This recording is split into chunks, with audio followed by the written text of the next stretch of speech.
Good afternoon everybody, welcome back to Cilinix Crypto Reviews, the second channel, and in this video we'll do a full review on Starknet and their newly launched coin STRK. Alright, launched today, quite a lot of hype around it. I'm not sure what the volume is at the moment, but I think it's pretty high. It's around 400 million. I expect it to go up to 1 billion.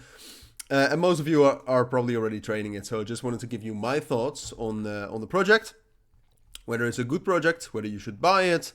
We'll take a look at the chart briefly, but not too much. I mean, this is the 1 minute chart. It just launched, so there's not too much we can say. But let's get right into it. First of all, a quick introduction on what Starknet is. And if you're familiar with layer 2 networks, it's not too different from all the other layer 2 networks. It's maybe a little bit different, but not too much.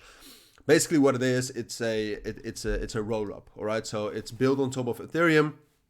And what it does is it makes it more scalable. So it takes a lot of transactions, does them all on the layer 2, and then puts the record of all of those transactions back on the layer 1, allowing decentralized applications to massively scale without compromising on security. Now they have their own sequencer, which basically makes sure that all of those transactions are in the right sequence and that it all is true. A prover and then they secure the settlement on Ethereum. I don't think we need to get into depth about this, all right? If you really want to know what Starknet is, I would look it up, because if you really want to know what a layer 2 network is and what makes Starknet special, it's just better to read about it, all right? Because in this video, I really want to focus on whether this is a good investment or not, possibly. So is it? Short answer in my eyes is no, all right? I'll just be honest, I'll just be realistic. But right now, Starknet has launched at a market cap of $2.22 billion, which is quite high.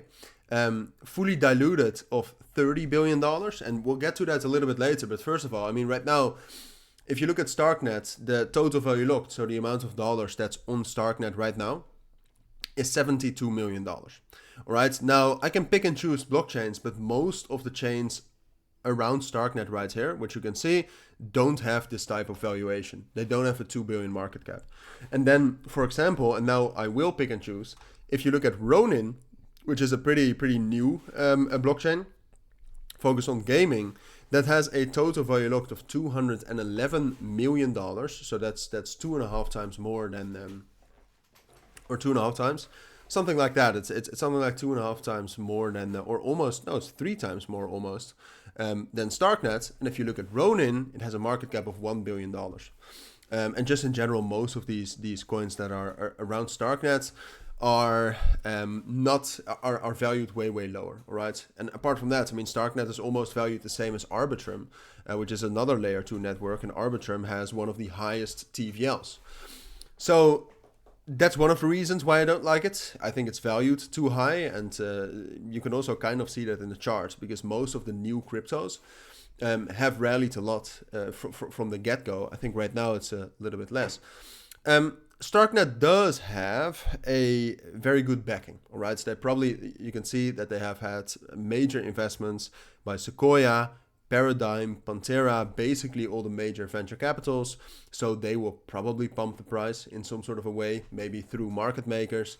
That's something positive, all right? So even though I think the valuation is not correct, it will probably not matter. It will probably rally at some point of time, but I'll keep you updated on that on the first channel. This is not for that. I mean, in general, I still don't think that it's a good buy at these levels, because of that valuation. And to get back into that fully diluted market cap and fully diluted valuation, what's also true is that if you look at the tokenomics of Starknet, of STRK, you'll see that a whopping 20% and 18%, so in total almost 40%, goes to the team, which is early contributors and investors. And then you might say, well, all right, they'll get something, but they also deserve it. True. But 40% is quite a lot. And if you look at this is almost criminal. I mean, you can see the circulating supply right here. They'll bump up the circulating supply by a huge amount very quickly into 2024. I'm not sure when exactly, but they'll release a lot of tokens into circulation. Doesn't necessarily have to be a problem, but that will increase the market cap even more. Will probably dump down the price quite a bit as well, because if the demand does not increase and the supply does increase, which happens if you bring tokens into circulation, price decreases. That's simple economics. So I don't like this either. And then apart from that, I mean, it might sound like I'm very negative on Starknet, but this is just objectively what I think about it. Because lastly, they were also not too giving with their airdrop. And right now what you see is that a lot of these new cryptos that provide an airdrop, they tend to do well. But since Starknet, I mean, some people who did like hundreds of thousands of dollars in transactions on Starknet did not get an airdrop, which again, I mean, you cannot do that as a project, I think. So those three things, the valuation, the tokenomics, I mean, tokenomics in the end will be fine, I think. Here, there will still be a lot of inflation, but in 2025, I think it's okay. However, that in combination with the failed airdrop, I would say, not for everybody, but for some people, and the valuation, I think at this moment, it's not a good buy. Now, if we look at the chart, like I said, they have amazing backing. So the price will probably still do pretty well. And at some point of time, like if you look at major resistance levels right now, for example, $3.5, if we do manage to break above that, I still think there's enough capital on the sidelines to create enough FOMO for a rally. So I'm not telling you that a rally is not possible, and that's personally also something I'll keep my eyes on. I'm just telling you that, in my opinion, and that's obviously not financial advice, but I will not buy Starknet, not anytime soon at least. All right. So that's what I think you need to know on Starknet right now.